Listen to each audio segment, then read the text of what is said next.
Hello sweet friends, and welcome back to the channel.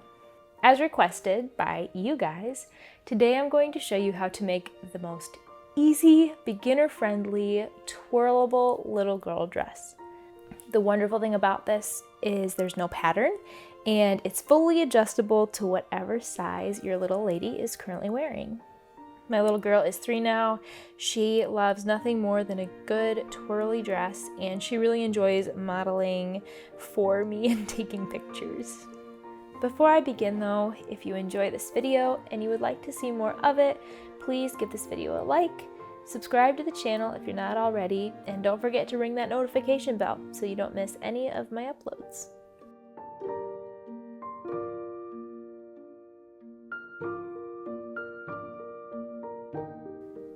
So with this particular type of dress made out of this particular pre-smocked fabric, by far the easiest way to figure out how to cut your fabric to sew is to drape it on whatever little girl you're sewing for, pin it in place with safety pins, and then you can mark it with a fabric pencil after you take it off, and there's no fear of accidentally sticking your little lady with any pins. I like to make sure it's just snug enough, not too tight, fits comfortably, and as you can see, I folded the smocked part in half just because my daughter's so little. Sometimes I'll fold it only a third down, or if it's a much older girl, you might just not want to fold it down at all, and I'll show you how to sew it properly so it stays in place later.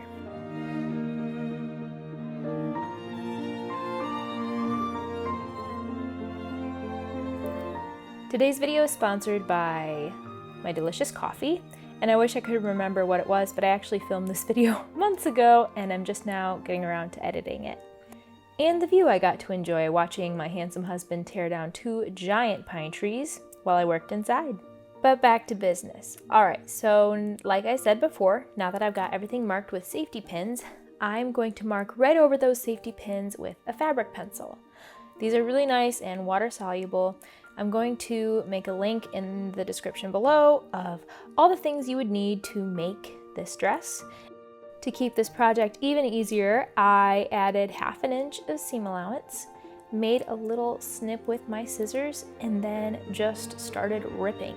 Not every fabric can do this, but this was a pretty sturdy fabric and it worked really well. I think I was ripping the hem here, so I didn't run into any smocked fabric. I would not recommend trying to rip the smocked fabric. It just will probably not end well. So as you can see, for the smocked part, I marked it, removed the safety pin, and then I cut it with actual scissors. Another reason to actually cut it and not rip it is because I didn't actually cut it completely straight. I cut it on a bit of an angle, so I kept the smocked fabric all cut in a straight line, but for the skirt, just to give it a little more body and twirlability, I did cut it on an angle. Just make sure however you cut it on one side, you cut it on the other. Next, I took into account where the right and the wrong side of the smocked fabric was. And in the end, I wanted only the right side of it to be showing.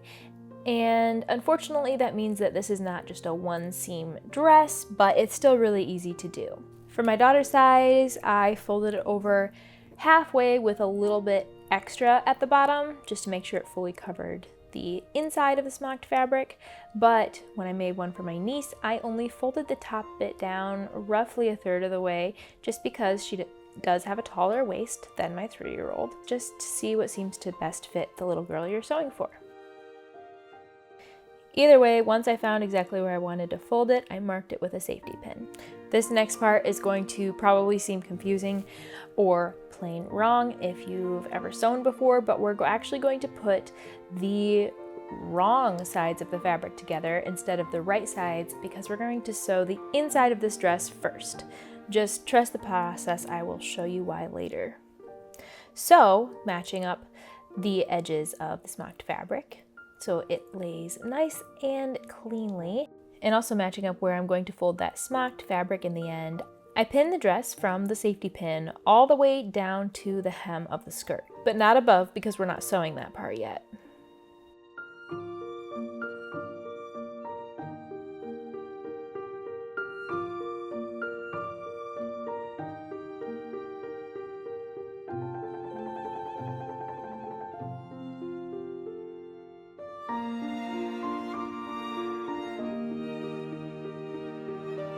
Then I sewed all the way down the dress from where that safety pin was to where the hem will be later, with that 1/2 inch seam allowance that I measured earlier.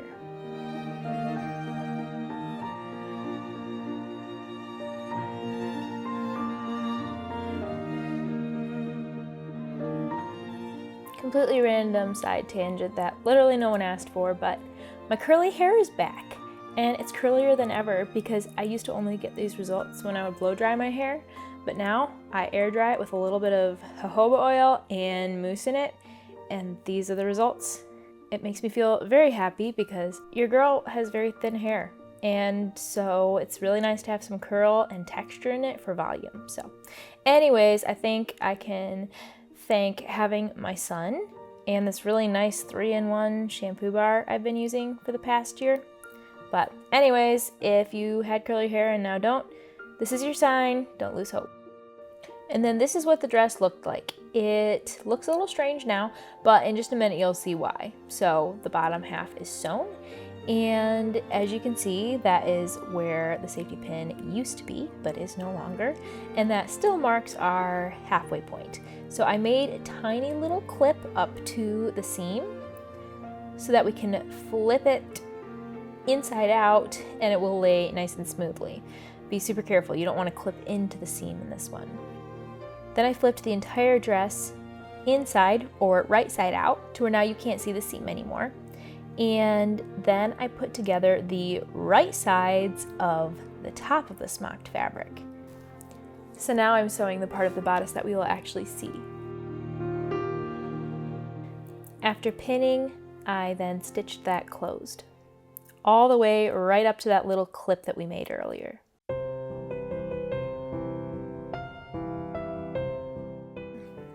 And this is what it looked like when I was finished.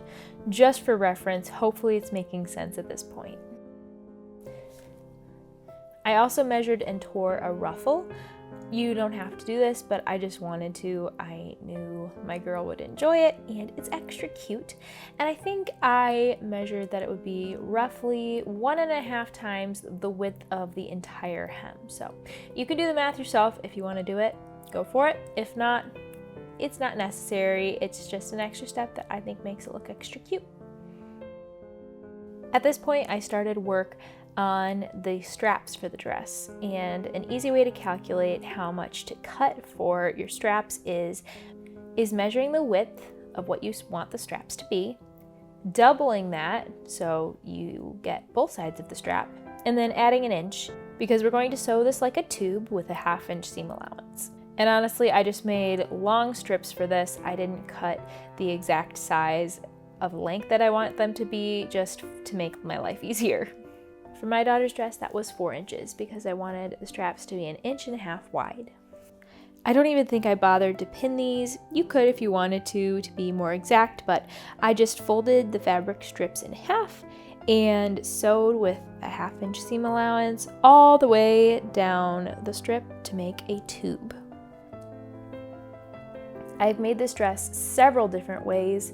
It's really easy to tweak. Sometimes I'll make 4 straps and make them tieable, so you can tie them in a little bow, and that's nice because it makes them adjustable as your little girl grows. But for my daughter, just for security and stability in the dress, I do prefer to either do a little crisscross strap, which I will show you later I did with this dress, or just basic straps where you have one on either side. You could also do even a halter neck one if you wanted to. Of course, the easiest way to flip a tube of fabric inside out is to attach a safety pin to one end of it and then pull that safety pin through the tube of fabric to the other side to flip it inside out. Honestly, I don't know what I would do if it weren't for this trick. It would probably literally take hours, but this way it can take only a few minutes to get through all of these tubes of fabric. In the end, I had 3 beautiful tubes of fabric. I only needed 2, but for some reason, I made 3. Don't ask me why. Then I came down to the basement, and using my serger, I serged every seam I had sewn thus far, other than the tubes for the straps. I serged the hem of the dress, And finally, I serged both the bottom and the top of what will eventually be the ruffle. Serging is a completely optional step, but if you do own a serger, it's great because it reinforces all of the seams and gives a nice, clean, finished, professional look. While I was in the basement, I pressed and ironed the tubes I had made for the straps. And then I also folded over a 1/2 inch along the edge of the hem of the ruffle that I had just serged.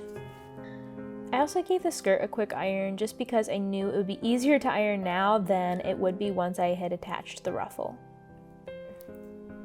When I came back upstairs, I top stitched all of the straps for the dress on both sides because it really just helps keep the fabric smooth later on and helps me have to iron less, which I am all for less ironing in my life. Some might find taking extra steps like this unnecessary, but for me personally, little things like this can make all the difference in a homemade garment looking either tacky or handcrafted with love. The next step was to hem the ruffle that I had already ironed in the basement, which made this part of the job a breeze. And then it was time to secure the bodice. So I found where I had marked that halfway point on the smocked part of the fabric, and I folded it to where only the right sides of the fabric were now visible and facing out. I placed 4 pins at the very bottom, right around the frilly part, as you can see, with equal spacing all the way around so that I can tack that part of the bodice into place so that it stays put, so we no longer have to see the wrong side of the seam on the inside of the dress. And my daughter can wear this confidently, whether she's running or dancing, and not worry about the wrong part flipping up in her face as she's playing. For this particular fabric, I used the machine to tack down those areas. So I just picked an area right by that little frilly edge, right along one of the smocking seams, and ran my machine back and forth a few times. I wouldn't recommend doing it on the machine though. If it were a smoother fabric, I would do it by hand, because you can make more of an invisible stitch than the machine would. But like I said, I knew it wouldn't be all that visible, so I just did it on the machine for this one. To gather my ruffle, I set my stitch length as high as it could possibly go on my machine, and I stitched all along the top edge of the strip of fabric. Not the head edge at the bottom, the top that I only serged before. And I did it twice with roughly 1/4 inch in between the 2 seams because it helps hold the gather in place as you are adjusting your ruffle around your skirt. Making sure the right sides of both the ruffle and the skirt were together, I marked the halfway point on both the ruffle and the skirt and pinned those together. And then I marked the halfway point on both of those again on the other side, and again, and again, and again, constantly checking to make sure that the gather was going to look even all the way around once I pulled on those strings that I had just put into the ruffle. Next was the fun part, which is finding exactly which thread I'm supposed to pull. Now I can't remember if it's the top stitch thread or the bobbin thread. You can mess around a little bit and figure that out on your own project. But either way, I found it and I started pulling, and it's so satisfying to watch those gathers come together. And because I pinned it in place already, the gathers stayed nice and even all the way around and were held in place and ready to stitch. So I stitched the ruffle gather to the bottom of the skirt, all the way around with a 1/2 inch seam allowance. The ruffle looked so cute, and I decided to throw a little top stitch in right above the ruffle on the hem of the dress, once again just to secure it, give it a cleaner, more completed look. Finally, it was time to attach the straps. I find the easiest way to figure out where the straps should go is put the dress on your little girl, figure out exactly where you want the straps to go in the front, sew those on, and then after you've sewn those on, decide where you want them to lay in the back of the dress. You could do straight front to back straps, or I decided to crisscross them in the back, which I just thought was adorable. And the last thing I did was secure the back of those straps in place. And the dress was complete. My girl loves twirling in her new dress, as I knew she would because she likes twirling in any dress. This dress is extremely easy and beginner friendly to make because of the pre-smocked fabric, and yet it looks professionally made. Thank you all so much for watching, and let me know if there are any other beginner friendly sewing projects you'd like to see on this channel, and I'll talk to you soon.